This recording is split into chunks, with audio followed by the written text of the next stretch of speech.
close the door, or is there still people outside? It's a crowd, isn't it? Yeah. Well, my name is Johanne Rode. I'm the library director at the university. This meeting is an initiative from Todos, so thank you. We will try to respond in the best way, and we will talk about today about the consequences of the ongoing negotiation that you might know about with the publishers, the big four international publishers, Wiley, Taylor & Francis, Springer Nature, and Elsevier. There might be some consequences, and we will tell you about it. We will also talk about Coalition S, Plan S, and DORA. So, and you are welcome to ask questions, of course. 12 o'clock there will be some lunch, free lunch for you. And then we will have a sort of a panel discussion that you can ask more questions, or we can discuss things together. I need to inform you or to tell you that this meeting will be filmed or streamed, and you can see it on YouTube afterwards. Yes. So and there are emergency exits at the back. I think I need to say that as well. Yeah. Well, something more? No? Okay. So welcome everybody. First speaker out is Lene, who will tell something about the consequences of the ongoing negotiations. Okay?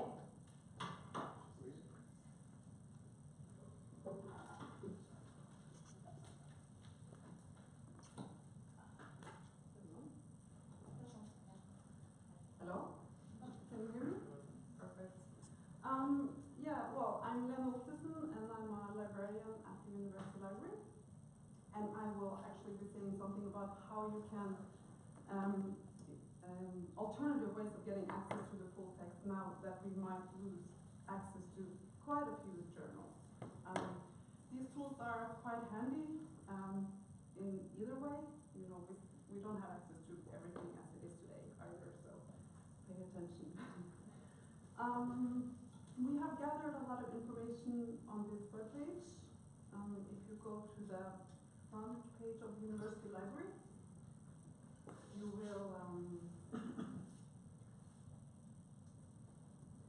will find it linked from the top. And on this webpage we have you will find information about the journal negotiations and also information about alternative ways of getting a hold of the full text. Okay, so there are a few tools that you can use. You can use plugins in your web browser that will help locate an open version of the article. The most common ones are Unpaywall and Open Access Button. And once you have installed them into your browser and found an article, they will pop up as small icons on the web page. You can see them. Here's Unpaywall, and up here is Open Access Button. And you just click on them and they will take you to the full text if it can find an open version. There is a lot of open literature online, and also open versions of articles that are published behind a paywall. These articles are usually found in different kinds of repositories, and we do have a repository here at UIT, the Munion Archive, as I hope you all know. And I will encourage all of you to just, make it a habit to deposit your articles into the Munion Archive, because it will make it easier for your peers to get a hold of the full text. Okay, so of course not everything will be found openly. So for that you can contact the author directly. You can use ResearchGate or those kinds of networks. Or you can of course use the library. We will be there to assist you. And if you use our search system, Uya, you will be able to order the article directly from there. Just be aware that there is some waiting time though. We usually say that it's about a week before we can deliver the full text. But we are working on a solution that will make delivery faster, so we will implement that if access is cut off to these journals. So that's pretty much it. There's just one more thing that I would like to say, and that is that if there are any articles that you already know you will be needing, it could be good to just download them straight away, so that way you'll be sure to have access. Okay, so yeah, that's it. You'll find this information here, and if there are any questions, do get in touch with us at the library, and we will try to help as best as we can. Thank you.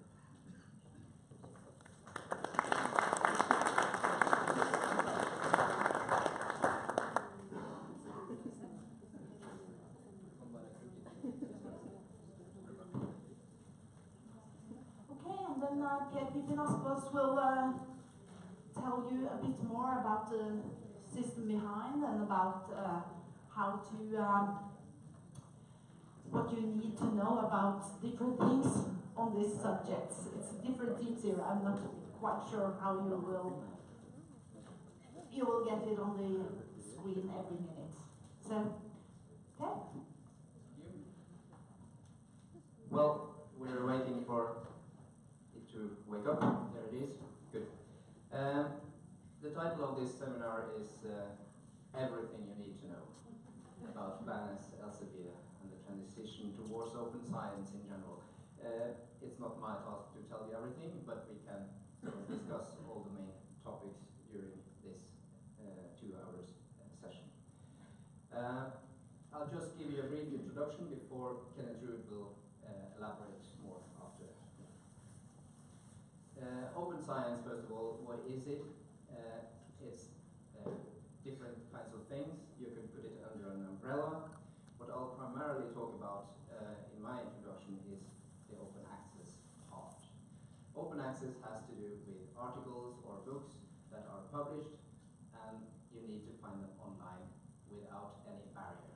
That is free access for all to what scholars write.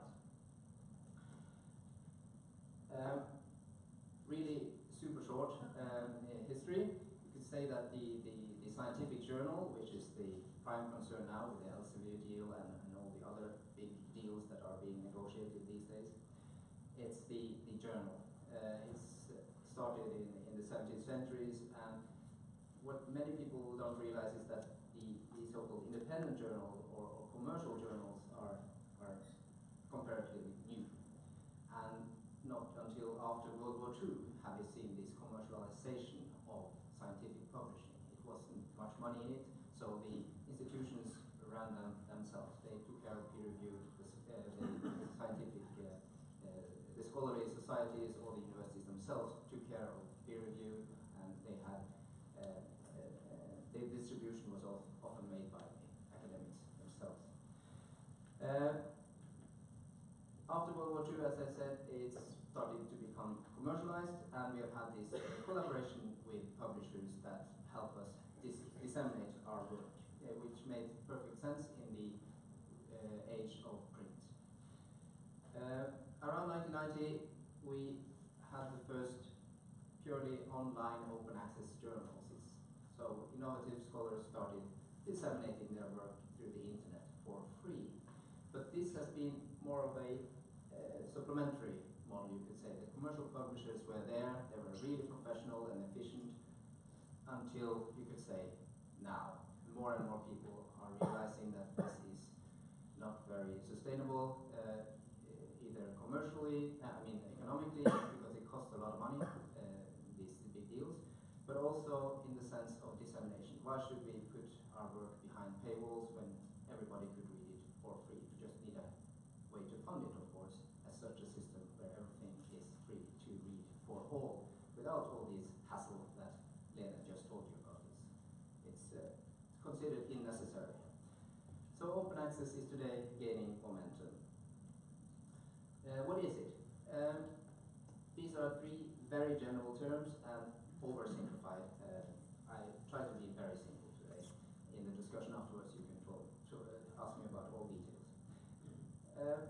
Full open access means that you have a publisher that makes what you write available online from day one. It's for free for all. As soon as it's gone through peer review and the publisher has done the formatting, it's out there for free. Green open access is you use a publisher, it's behind some kind of paywall, but a version of what you've written you upload. In Norway you upload it in Kristin, and then after a while it appears in Moving. So that's how it works in Tromsø or UIT. The problem about green open access is that there's often an embargo period, so it's not from day one, it could be 18 months or even more until a version of what you've written can appear online, which some people think is not enough. It's not good enough. Hybrid open access is another way of doing it. You have a commercial traditional publisher, it's in principle behind a paywall, but you actually pay the publisher to have that single PDF for free for everybody to read. Not everybody can afford it. It often implies that the institution pays twice. First we pay for the subscription to the journal package, and then we pay for that individual PDF here for free on the internet, so we pay twice. So the general opinion now from policymakers is that gold open access is the way forward. All these others are just a lot of hassle and unnecessary hassle. So the publisher will need to change their model. That's the main thing. So what we are supposed to do these days, the EU tells us this, the Norwegian Ministry of the Government, and the European Research Council and the Research Council of Norway, they emphasize this gold open access or green if you can't make it gold. That's very simplified again, how we are asked to proceed as scholars.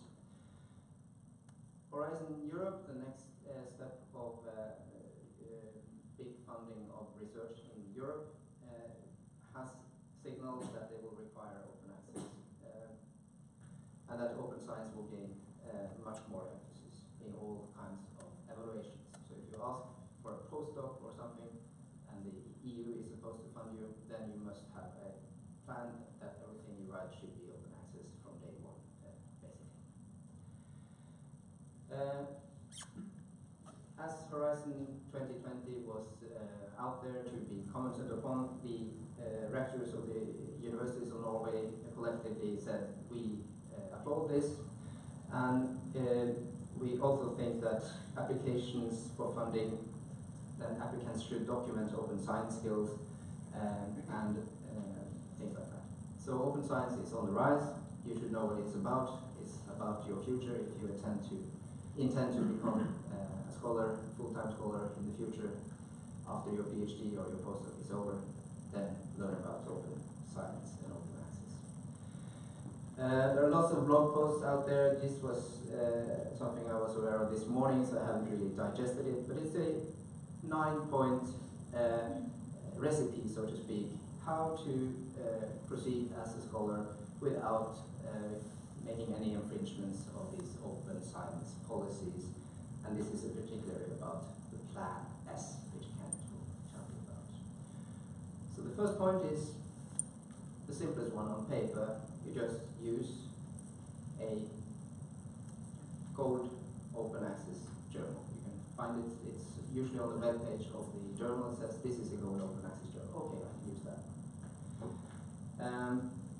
But life is not that simple. Often you have co-authors, maybe you have a supervisor who says, no, we'll never use that journal, never heard that name before, it's just crap, it's probably just a predatory journal, it has nothing to do with good science, we should use the old ones. So that's when compromises come in, and of course, you're not a PhD, it's not your task to quarrel with the supervisor, that's not the way forward, of course. But then you can archive some version of it, and then the different journals have different policies and regulations, and that's when things start becoming complicated.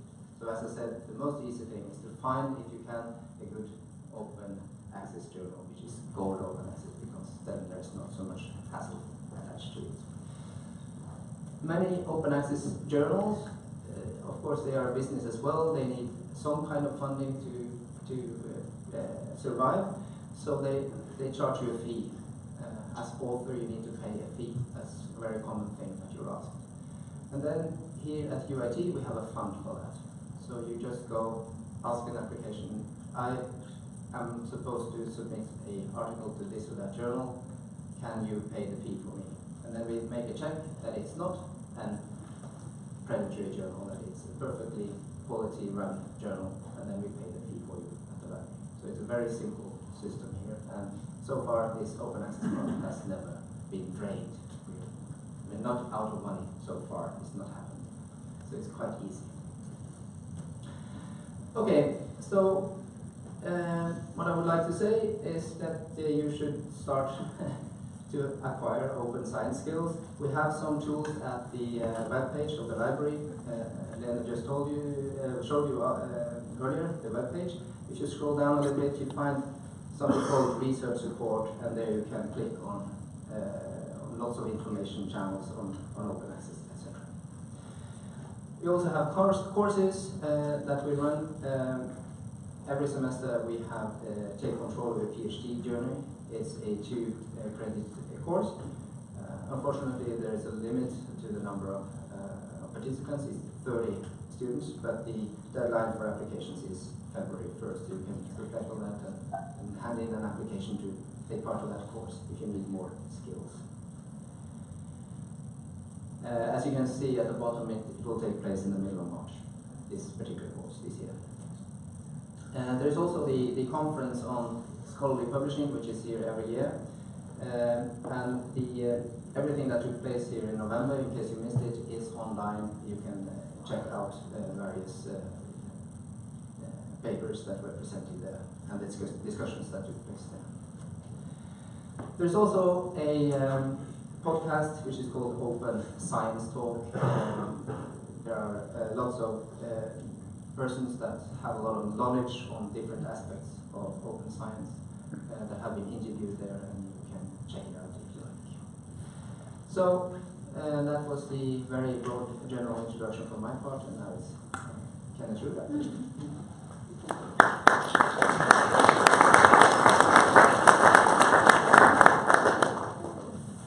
Thank you, and I can see that you are saving your questions to after lunch.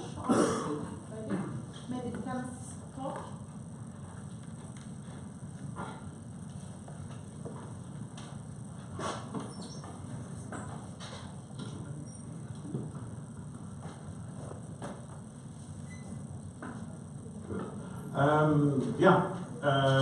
So welcome. It's very pleasing to see so many people here because this is an important issue, and of course it affects all of us as researchers. So of course we do care about this. I'm not going to motivate why we do open science and why we think there are many positive aspects about open science per se. But I'm sure you have seen a lot of the debates, and this news story here is kind of interesting, I think, here today, in terms of, because there's a lot of what is the best in terms of both quality and making access and so on. China is imposing certain restrictions on what article they consider appropriate, and the way they do this is the publisher have to choose: do you want us to buy your journals or not? And some of the publishers then choose to say, well, we'll actually ban some of these journals or some of these articles, so that you will still pay us for the subscription. And this, so there are some dilemmas also with the subscription model. As I said, this is not what I really want to discuss today, per se. So let me see if I have the right talk there. So I'll talk briefly about what are the requirements on us as researchers already today. Plan S, what is it? What does it entail? And this DORA, which means the San Francisco Declaration of Research Assessment, which has nothing in principle to do with open access, but it's if we are going to move towards open access, I do think it's an important element in the phase we are now. But there are also other aspects around LoRa that I think is important for you, all of us as researchers. So, so it's important to emphasize that it is current policy that you largely should publish open access. So this is the current policy that we as institutions are supposed to follow. So from or if you have funding from the Research Council of Norway, they demand that open access should be the default way of publishing for all research that they fund, in part or in full. And they will, but then they are not very consistent, so then you see the next day they say they encourage you to choose open access, and in the end say preferably go to open access. So it's not, so it's a kind of a, the principle is there, but they also see that we are in a state where it's hard to be very indoctrinaire, or at least it has been very hard to be very, very strong on this. This is what the Norwegian government says, and the Norwegian government, they operate us as universities, so this implies to everything in principle. I mean, the Research Council, only if you're funded by the Research Council, but the ministry, they give guidelines for us as universities. And they also say that it shall be made openly accessible when there are open access journals that are scientifically appropriate. And that, of course, that's the loophole. That means you can say, oh no, it doesn't fit in an open access journal, so I'll take some other journal. And when we now also have these discussions about these negotiations, and the reason open access is one of the elements in there, it's because it's what the ministry has said we should focus on. There should be open access, and it shouldn't cost more by making this switch. So this is a demand, or a wish from Norway to the publishers. This is what the service we want you to provide us with. That all we produce should be openly accessible to researchers all around the world. And the issue is, most publishers aren't willing to provide that service. So how are we doing with open access at UIT? So the blue here is the gold open access. You can see we are at around 22%. 2009 was the first time the ministry introduced a policy that said, yes, we should have open access. You can see it didn't have much effect. The effect came in 2016, 17. And why did it come? Well, that's because then the Research Council said, well, we have a policy for 8 years. Nothing much has changed. So we might start looking into whether you do what we ask you to do, and if not, then we may consider the grant. So they are being a little bit more enforcing. I don't think in practice they will actually do this, but it helped. So now we're at around 60%, mainly through green open access. So we have been better at self-archiving, and as I forgot the name. Lena said, I mean, this unpaywall, I have it on my browser, I recommend you to do it, but this is also your responsibility. If you deposit your article, then it will show up on unpaywall for researchers around the world, as soon as it's legal to do so. So this is also your responsibility to make your research accessible to all. Responsibility and actually benefit. This is for your good. Then, of course, what happened this autumn was Plan S. And I would say Plan S has been it's a kind of a shock treatment, I understand that. But what's really good about Plan S, it has, as I said, nothing happened for 8 years. But what Plan S has created is a tension amongst researchers that open access actually, it concerns them. Up to the point of Plan S, I would say many people said, oh, this is somebody else's problem or issue. It doesn't affect me. I'll continue to do publishing the way I've always done. So this is from Krono, which many of you know, I guess it's a Norwegian university newspaper, and in a 3-month time there were 34 opinions published. And they all then concern various aspects of open access. Now, what is then Plan S? And it's often stated that Plan S is a limitation on where we as researchers can publish. Of course, you can always interpret things differently, but I go back to where I started.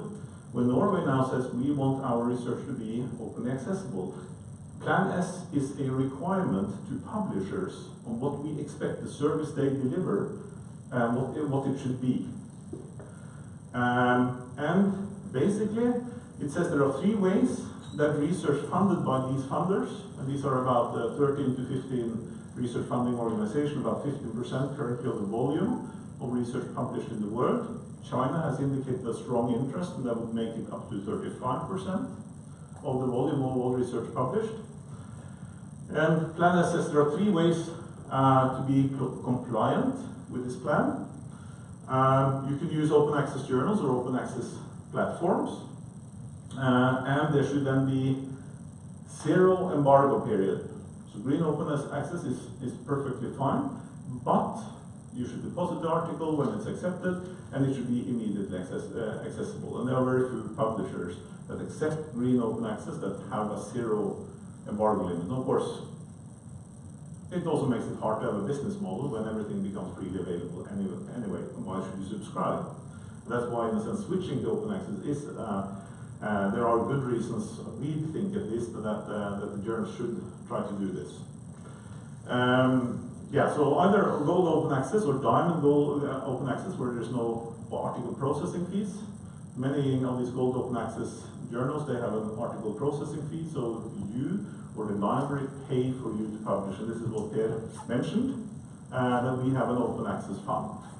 And this is currently at around 20% of the subscription fund we use. So we spend a reasonably large amount of money on making sure that you can publish your article. But there has to be gold open access. Hybrid is not accepted, or this will not be supported by this fund. Then I already mentioned the deposit in green open access. And this changed when the implementation plan of Plan S. So originally it was quite clearly stated, hybrid journals is not accepted within the Plan S. What is now stated is that if you can do this in a period up to 2023, but there has to be a commitment from the publishers that by 2023 they should have switched their publishing model to fully open access. Otherwise they will not be compliant. You can't publish hybrid open access unless you have a plan that you by 2023 should have made this switch. Another important requirement in Plan S is this CC BY 4 license. What does it mean? Well, what happens when you get your article accepted? The first thing is you get a one-page note saying, oh, give us the copyright to your article. So that we, the publisher, owns the article. And this is the first thing we do. CC BY means that you or the institution should retain copyright. So when we now have this situation now where it seems terrible that we lose access to Elsevier journals, why is this terrible? It's because they own all scientific articles published in their journals. They can block the access. If you, as researcher, still own your work, then you can continue to make that available in the future. So this little piece of paper, it has actually quite a significant influence on what happens in these negotiations. This is why these negotiations are so difficult, because we understand that you need access to these journals. And the publishers understand that you need access to these journals. And, well, it's not a fair, it's hard to sit at the negotiation table in that situation, because they have a very strong leverage. It's also such that you can't say, I want these journals. They give you this big deal, so they give you a package of journals, and you have to accept all or nothing. So you can't pick out the most expensive journals. Whereas, yeah. So this is actually a quite central point that people don't, in my mind, don't pay enough attention to who actually owns the work. And the requirement of Plan S is that you or the institution own the work. I should say, in principle, UIT owns your work. That is why if you make something that can be patentable, you have to report it, and we decide whether we actually want to take over the ownership. But we have made an exception, so articles are your work. That's also why you don't have to ask whether it's okay to give away the copyright to the publisher. Yeah. Other requirements is that, of course, the journal has to meet scientific standards. This is a more technical thing. They will make sure, so that means the Research Council in Norway will make sure that there is funds available to pay for these funds. This is another issue in this debate. There's a big concern. Per was very clear on that we have never denied somebody to pay APCs if the journal is otherwise is of high enough quality and meeting the minimum standard which is required to get publication points. But there is a bit concern that, oh, what happens if there are not funds, who will be allowed to publish? But keep in mind, we have an enormous, not enormous, we have a rather large budget to subscribe to journals. And this budget will become free if we can make the transition. And that money can be used on paying for APC charges if necessary. And currently the Research Council contributes to this, so they have been making that kind of money available, and they pledge and commit to do that for another few years, the way I read plans, although in principle they are going to stop next year. And there is a review phase. Now, I'm a chemist, and I'll be very, I'm supportive of plans, not necessarily because I'm very interested in getting all the critical comments, what is not quite okay with plans. But I think the shock treatment is needed because nothing happened for 8 years. And the current model has severe deficits, deficiencies.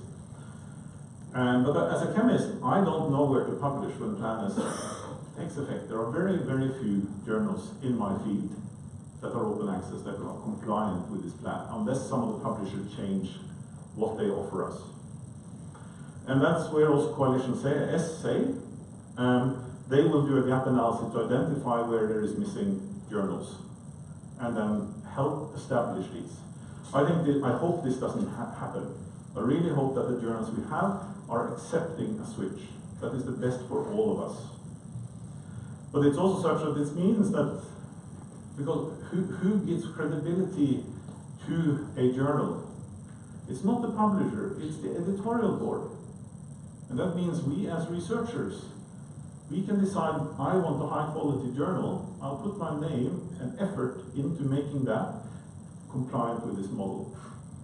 So, so the change is possible if we as researchers want to make that change. It's a possibility now to give feedback on Plan S. This is what we want to, I want to also get from this meeting, your feedback on Plan S. And we can give it both to the Research Council because they can decide how they will implement, and also to the European level. What is the one thing to note? I can say the Research Council haven't concluded. I'm reasonably confident. For instance, Plan S is supposed to take effect from January 1st, 2020, so less than a year from now. But what will it mean? It's quite clear that it won't mean that if you are on a running project, and most of you are, it will not apply to your current projects. But if you, but the question is, if your project starts in 2020, is it then have to be compliant with Plan S? By project, I mean Research Council project. But what is quite clear, if you apply, if you now, there's a call for new proposals in 2020, then it will have effect for this. That also means it will most likely have effect for Horizon Europe, the next framework program, because Horizon, the European Commission is behind this. I just added this at the very latest moment because, to some extent, it's a bit challenging. This concept here is we are. I mean, why do we do science? It's for the benefit of society, right? This is why we do science. We want to further knowledge, progress our society, but we're also in a community which is highly competitive. We want our project to work. And this is where I think this dilemma with the open access, open science really kicks in, because when we say that some journals are so much more important than others, and they are the right place to publish, we focus on our prestige rather than that we are working towards a common goal. possibly. They don't need to be contradictory, but when you now feel that it's a difficult time, I think this is the dilemma we are faced with. And of course you that, or many of you perhaps want an academic career, you need to secure a job at some point. I understand that this is very, very difficult and you're really at you're in a terrible squeeze. And so I also use these slides. How often do I actually, how actively, what I've been telling you is what you're supposed to do. Will I really require you? Well, with planners I have to rethink, and I'm thinking, what should we as a university do? But so far I have been pushing this very hard, and you can look at my publication list, there are very few open access journals in this, also because of my field, and also of course you have this option here, you can say if it's very important for your field to publish in Cell, Nature and Science, well, make the journal that's called Cell, Nature and Science.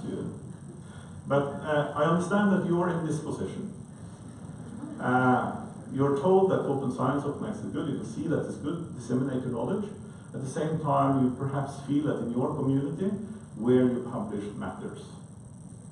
And this is why, one of the reasons why we as a university have signed this San Francisco Declaration of Research Assessment. And it has many elements, but there are two key elements.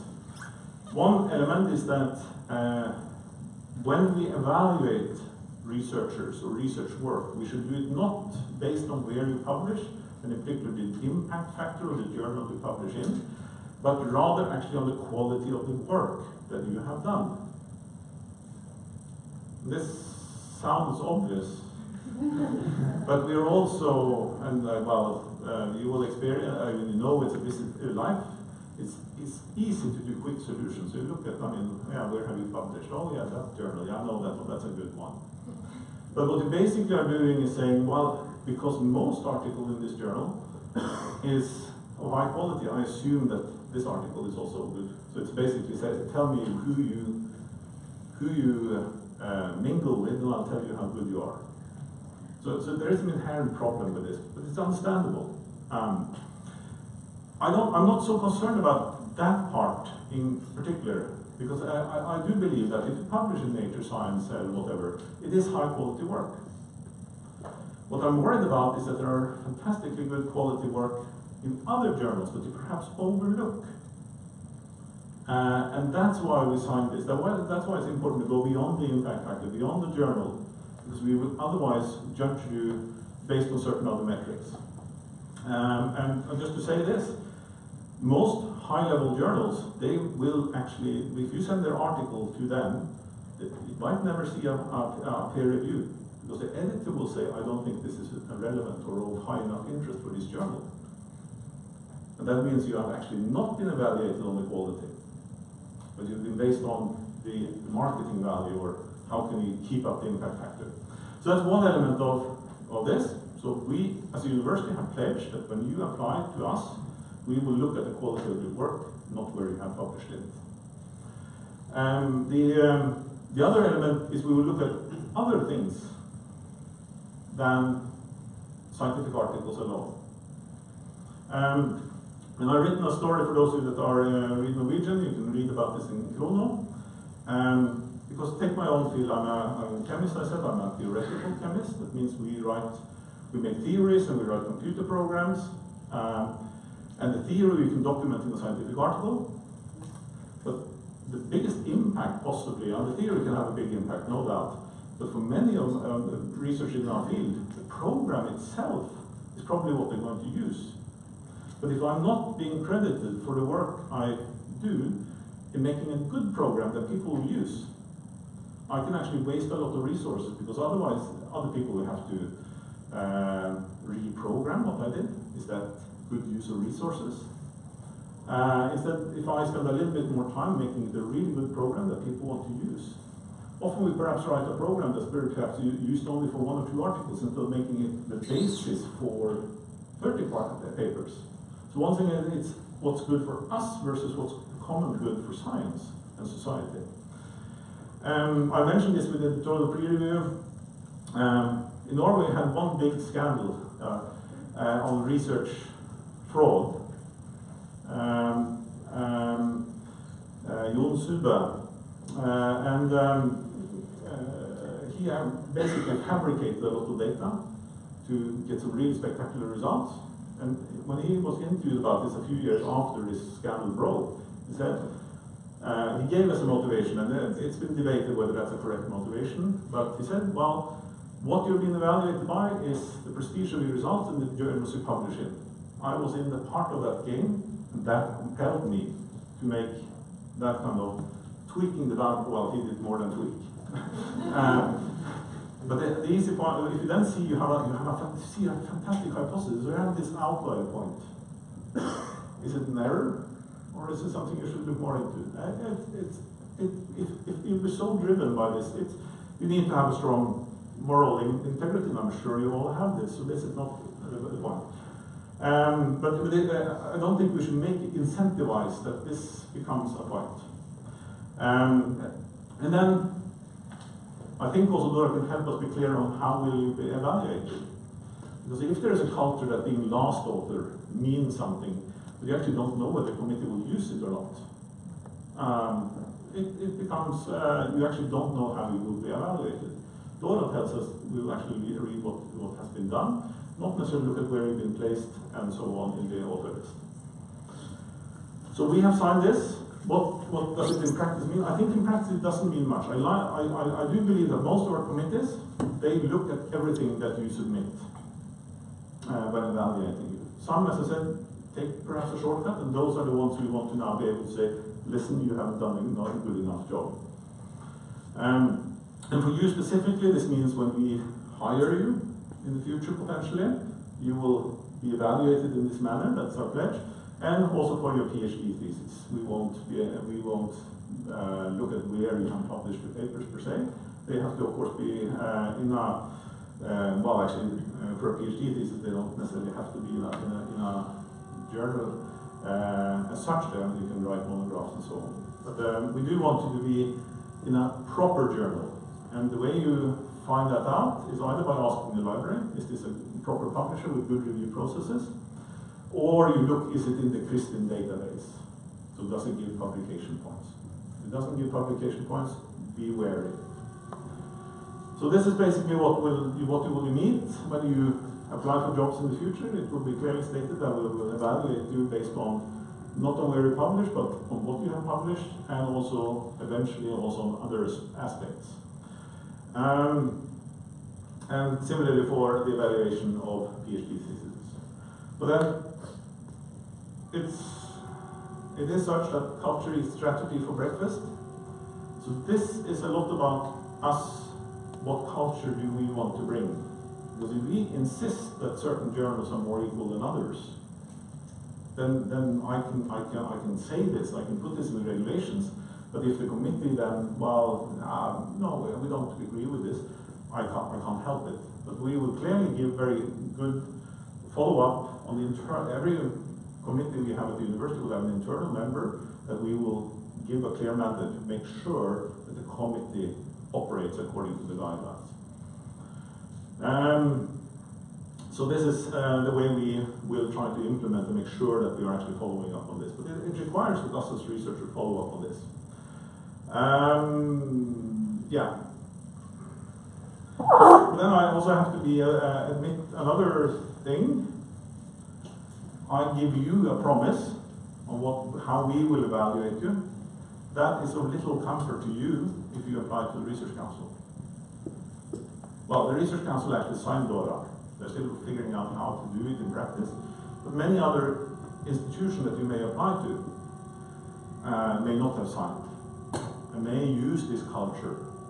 And so I still find it very, very hard to say you should be compliant with open access, because I understand that you may have this problem afterwards. So we're still in this dilemma. I didn't put it up.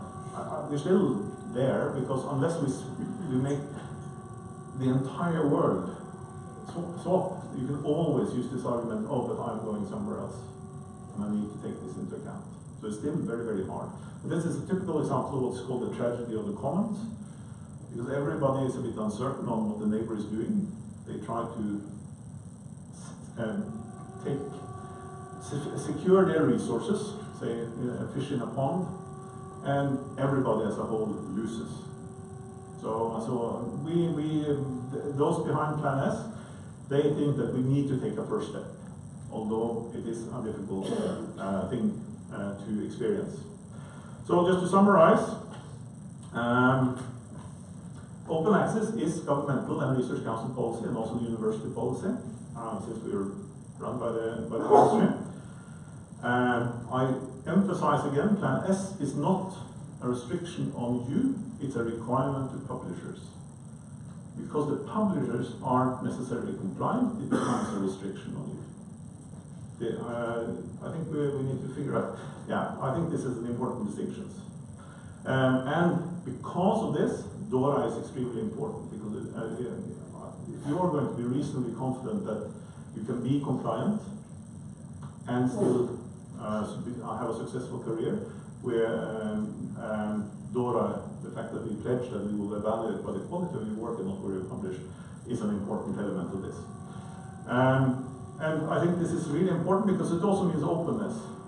If where you publish having the best data available and it's only articles that count, then keeping data to yourself is understandable. But as I said, I mean, it doesn't make sense that we all do the same things just because we want to have a slight competitive edge instead of us working together towards a common good. So I think I'll stop there, and then we'll have questions, and I'm sure there are many, but first on food, I understand. Yeah? Yes, first on food. Do I need a knife or we will have about 10 minutes break or something if somebody needs to stretch their legs or go to the bathroom. But in the meantime, we will be placing food on the table, so you can, if you just want to sit, it's okay as well. Okay? 10 minutes.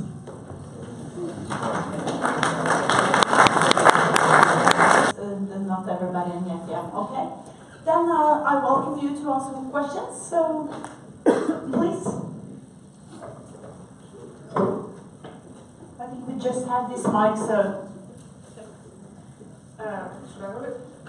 I'm wondering what types of sizes of money we are talking about here, because now we have to pay for subscription, and what we are transitioning to is paying for publishing. And I think it would be nice to know what's, like, if we are transitioning from paying as much as we already are, it's bad. But if it's a small amount, it's something completely different. Thank you. It's a very good question, and I think would any of you like to answer that? Okay. Mm-hmm. Well, it's always hard to predict the future, but there have been people counting how many articles are published, how much are we paying worldwide for subscription today, and if all of this were article processing charges on an average of today's average, then it would be much cheaper.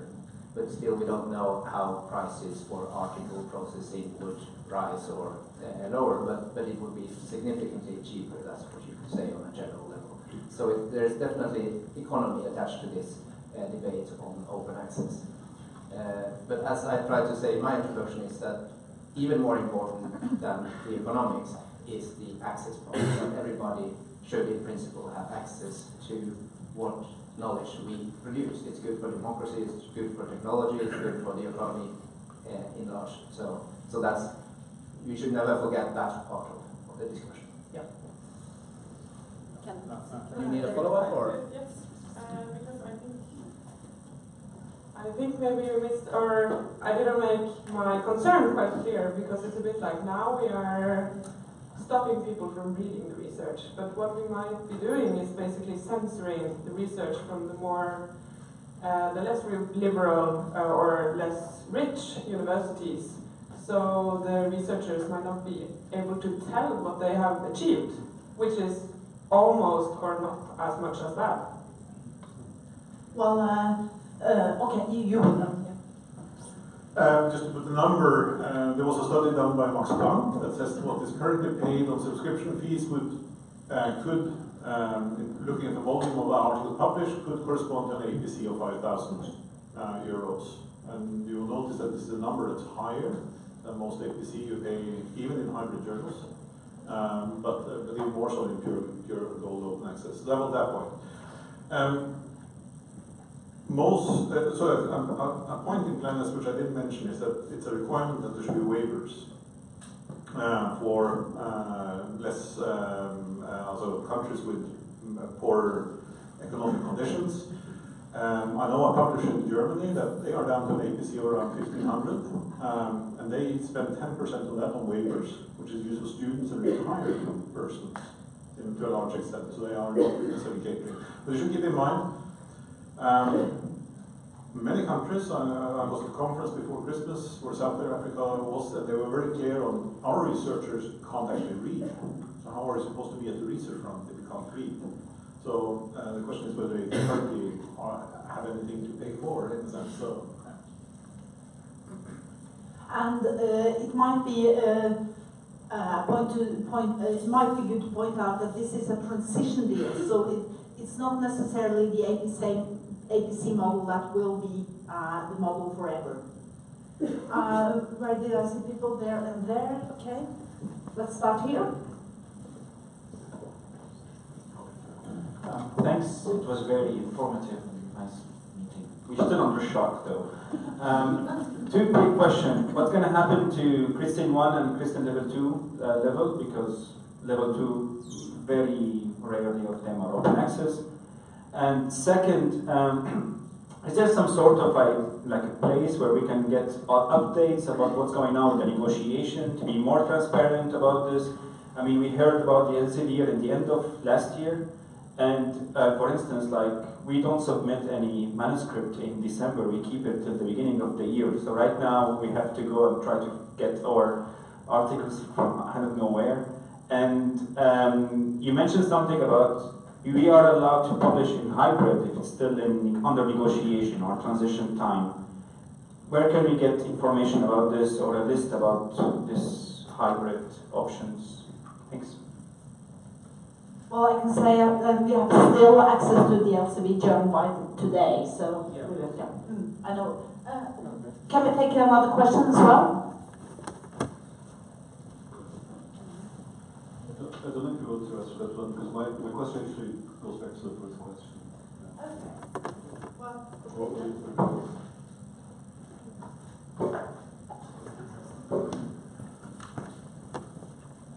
you can answer. My memory is so poor, so I think I already forgot the first question, but take the second one, at least that I remember. Planes is not taking effect. Currently you can publish wherever you like. This is from 2020 at the earliest, and possibly even a part into 2020, so that part you don't have to worry about. And then the first question was... yes. Currently I can't say what will happen.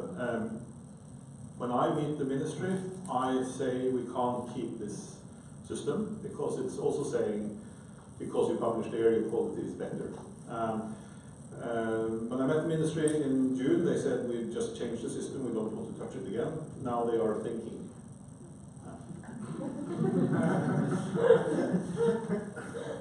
I spoke to some representatives from the ministry 3 days ago, and they said they are working on it. So let's hope. Who? No, it was you.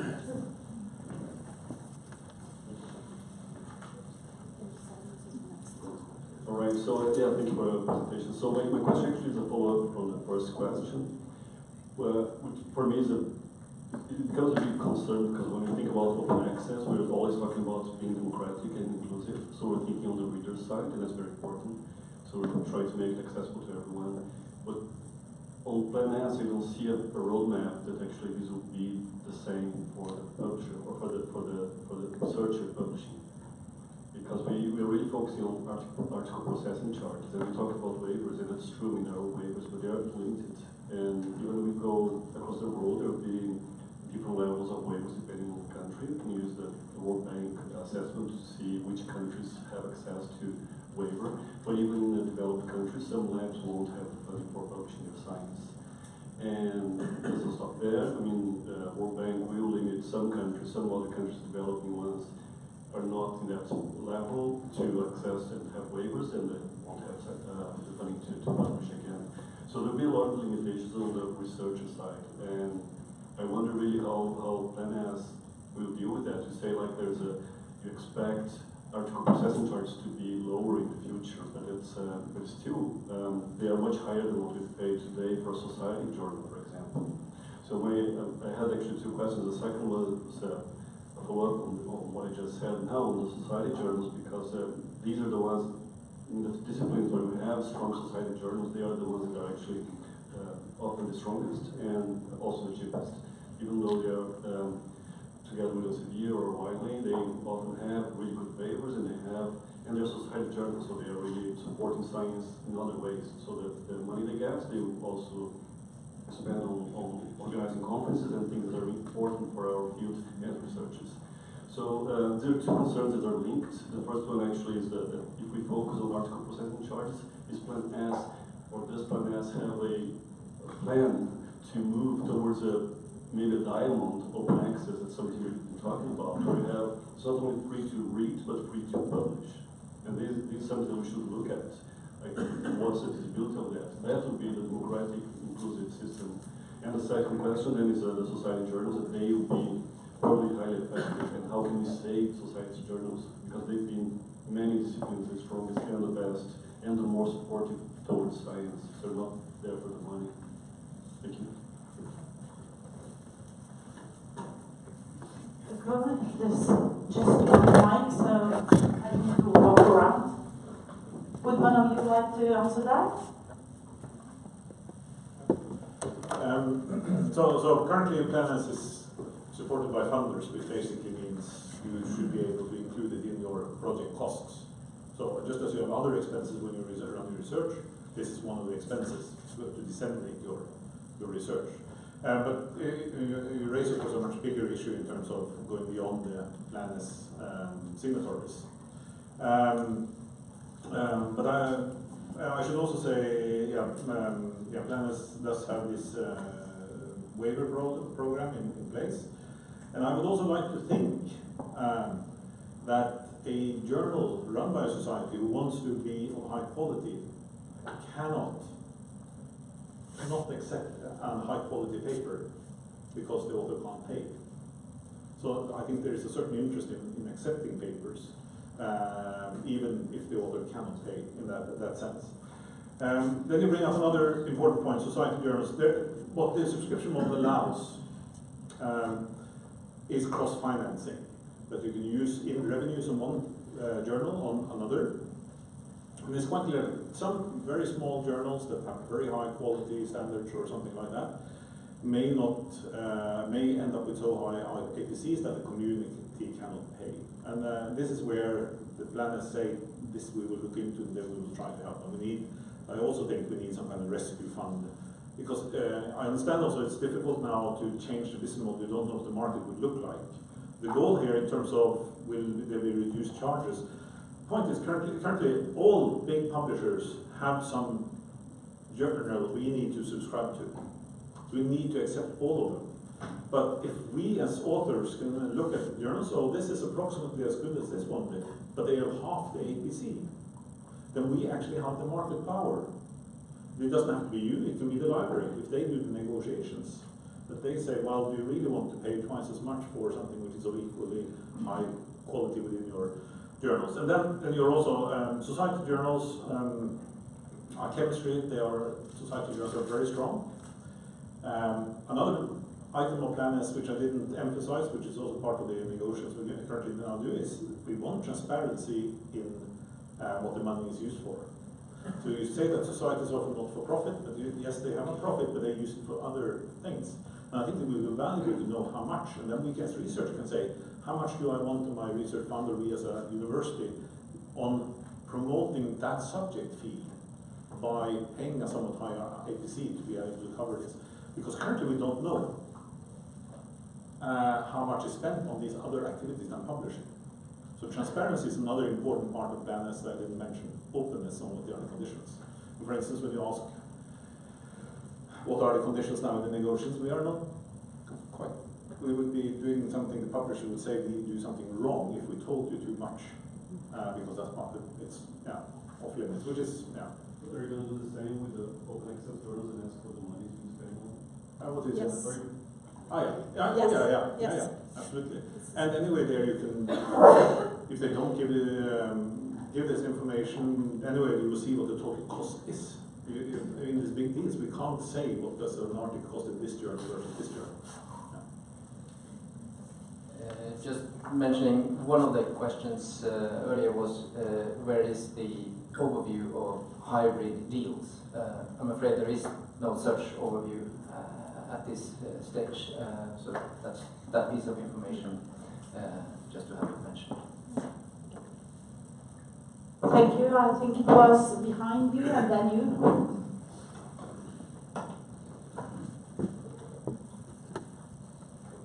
Hi, you mentioned that Plan would be from 2020. We heard some new regulations from PhD candidates towards an open access regulation for UIT.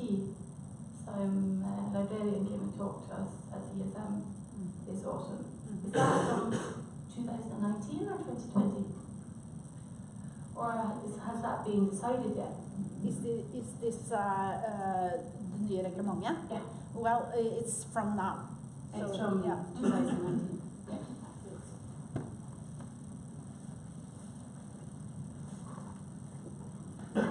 Yeah, it's two questions from online video stream from Rupinder Singh.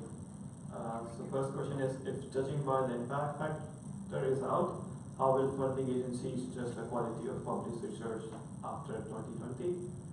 And the second question is, how many high impact journals have shown inclination towards switching to open access? And what's the state of negotiation with Elsewhere and NPG?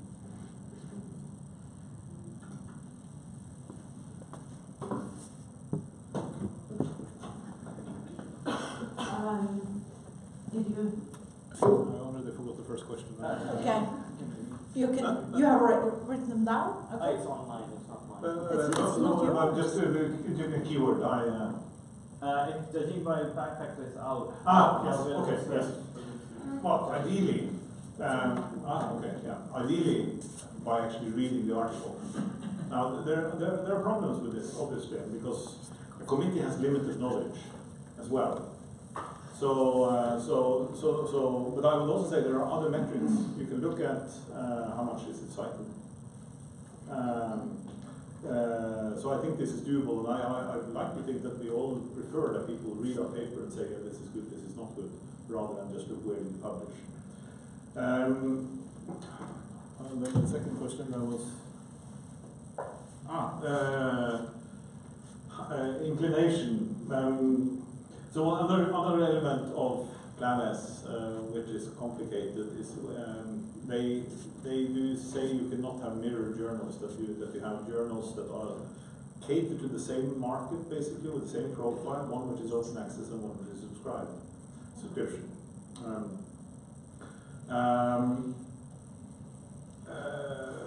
It's fair to say that none of the big publishers, the traditional publishers, have shown a great move towards open access. Rather, they create this as a new business opportunity, so they do it on top of what has been before. So I think it's easy to say that where the biggest revolution, say biology, they create a new journal, the PLOS, the Public Library of Science. That's where you see the biggest transition. So far within the traditional publishers, I wouldn't say the movement is very large. Except here, when they were at the meeting in December, they say we offer what the community wants, and the community wants 6% open access. But they are not willing to give us more, even if we ask for it. So, yeah.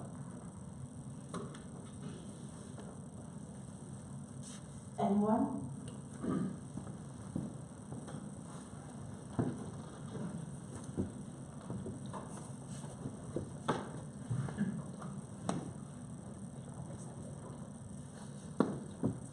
In times of social media where we can quickly contact authors and pre-publication servers where I can find tons of papers already. And after the whole Sci-Hub affair, don't publishers seem a lot stronger than they actually are to us? It would seem to us that to me that they're more of a paper tiger that we give a lot more, we assign a lot more power to them than they actually have. How do you see the negotiating position that we have, and how do you think that will change?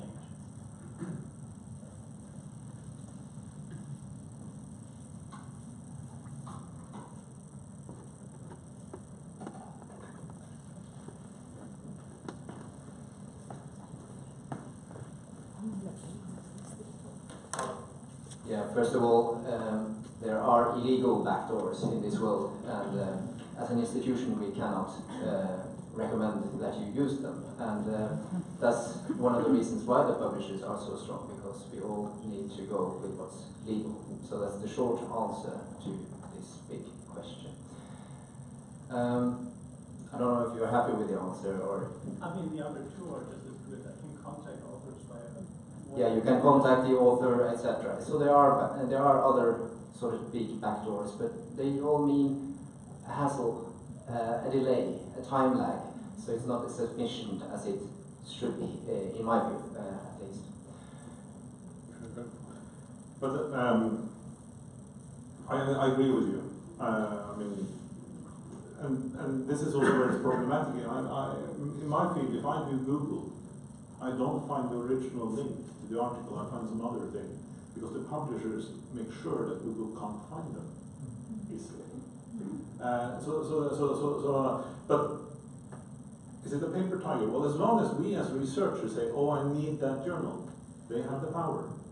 The power is with us, not with the publishers, but it's with the publishers if we stand behind them. So, and I think, as I tried to say, in some fields, it's not obvious that scientific publishing is going to be the way of making our science known. So I think there will be other changes coming as well, in addition just to whether it's subscription-based or open access. There will be other ways of disseminating science.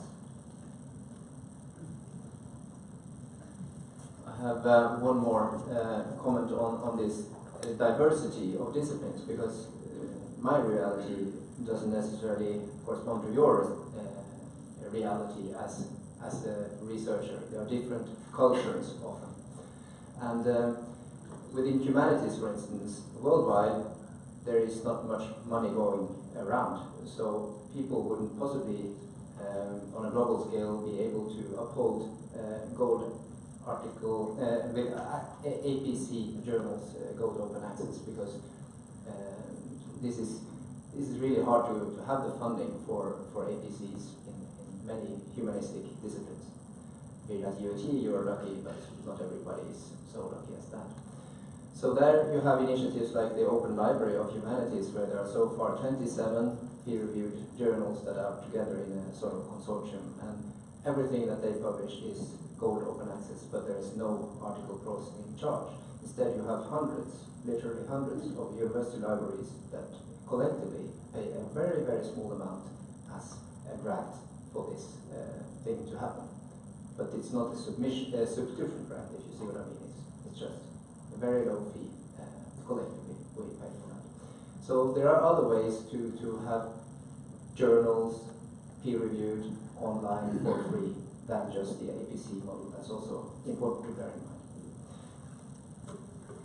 This is true also for about 30 Norwegian journals that are paid for by the Research Council and for all the universities in Norway, and you can publish there for free, and it's available online for everybody.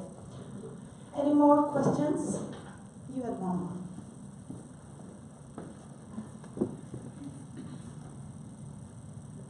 Yeah, thank you again. So my first question, I have two actually questions. One was about society journals, that's what we focused on. And the other one was actually referring to what you just said now, the possibility to have a diamond version of publication. And what I'm missing, seeing the discussion on Plan S, is we're really focusing on the APC charges. And what is the plan to, well, is there a plan to move towards a diamond version? Is it possible, feasible? And what is Plan S doing about it? If you can just develop what you just said.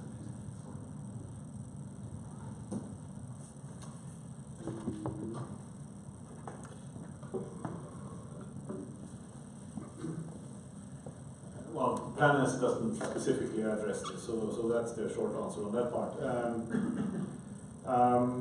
But as I said, they will do a gap analysis, and then they will establish journals where there are none that are compliant. How they will do that is an interesting question. I think we talked about society journals, and I said, well, societies, and you also said that societies use part of their revenues from journals to to activities that promote this field. And I think if a learned society approaches us and says, we will ask you, like Per now said, would you be willing to contribute so that we can run a journal and possibly also run outreach activities? I mean, since we have been paying for this in the past, I would at least consider it. But that's the optimal way, because there are an enormous amount of universities and so on, I don't know, or whether, for instance, there's little tradition for it in Norway, but I think it's much more common in the US that being part of a society is something that is a legitimate expense on your research activity, so that you can have a much higher membership fee in a society, but you get it paid by your employer as a legitimate expense, and in that way you create money that allows us to do diamond open access. So there are ways, but nobody's really pursuing this, and that also goes in terms of, yeah, we don't actually know how much money they want, and, or make, and are they willing to tell us, and so what do they need?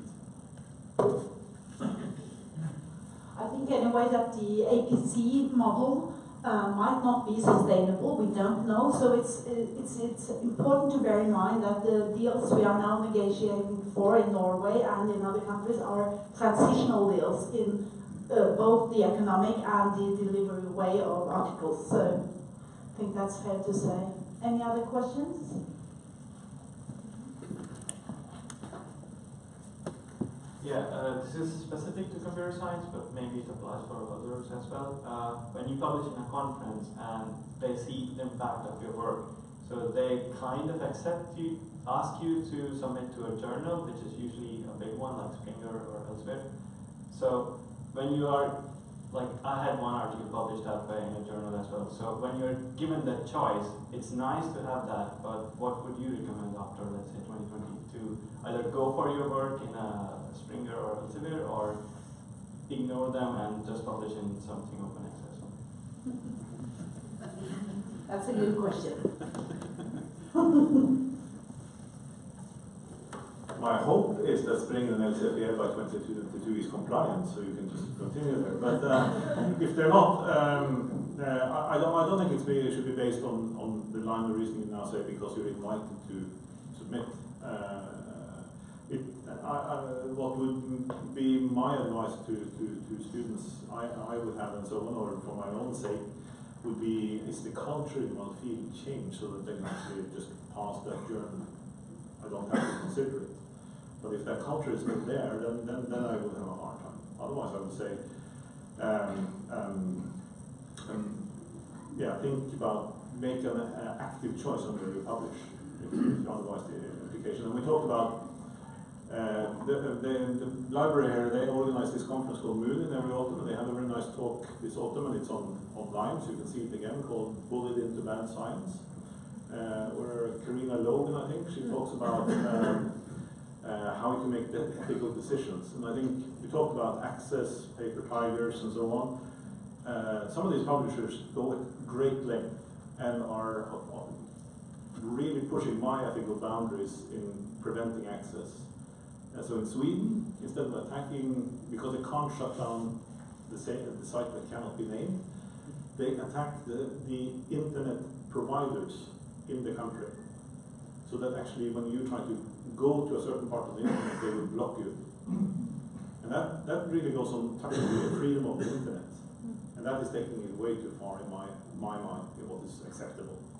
Because then you change the internet completely.